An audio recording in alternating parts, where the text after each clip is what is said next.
Well, here in St. Louis, we're mighty proud of our Grammy Award-winning St. Louis Symphony. We'd like to show it off to the country and maybe the world. Well, the Symphony just had a chance to do just that with a three-city tour of the country of Spain. And joining them on their tour of the Iberian Peninsula was St. Louis Post-Dispatch fine arts and classical music critic Sarah Bryan Miller. Bryan, welcome back to Arts Pop.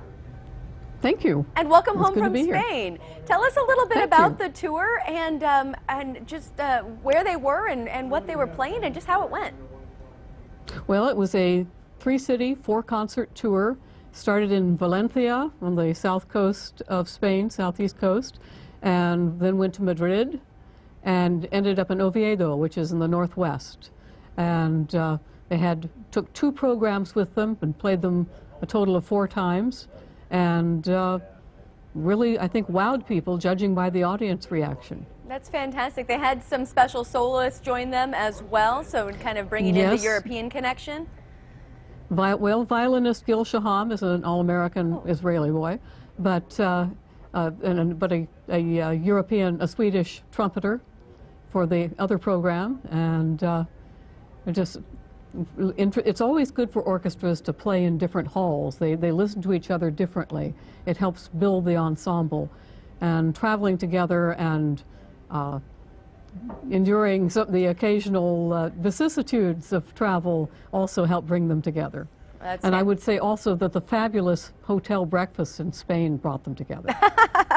Always good to have the special breakfast just to fuel you up for your day. Speaking of traveling together, I love reading some of your articles in the Post this past week, how many of the members or some of the members were able to make this a family trip over to Spain. Well, at least 3 families brought their kids.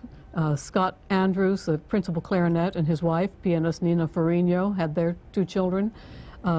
Heidi and the Harrises, he's the principal double bass, and she's an associate concertmaster, brought their kids. And Jonathan Raycraft and his wife Laura, who's a violist, brought their 2 little bitty boys along. Wow. So they made a family deal out of it. And while, of course, playing in the lovely concert halls to the big audiences is always wonderful, another nice touch, you said, is that several of the brass section, the trombones, did a couple of special performances. What can you tell us about that? Well, this was arranged by the U.S. Embassy in Madrid.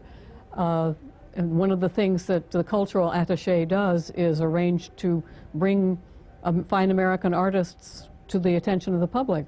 So the trombone section, the 4 trombonists, played a pop-up concert in the main train station in Madrid, and then went to a children's hospital where they performed twice. One, a very rousing program for some sick children in an auditorium, and then they went to the children's ICU and played a couple of very soft, slow pieces, very touching, and gave up most of their day off. Well, it wasn't a day off because they had a concert that night, but gave up a lot of time and represented our country well, I think. Yeah, where they could have been doing tourists, they were representing St. Louis and the U.S. very well. Lots to cover, and I know you've been doing it all week, and you're going to continue in today's A&E section of the St. Louis Post-Dispatch.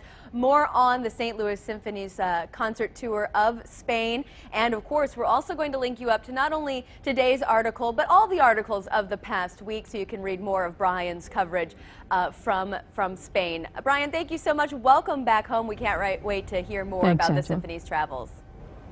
Thanks, Angela.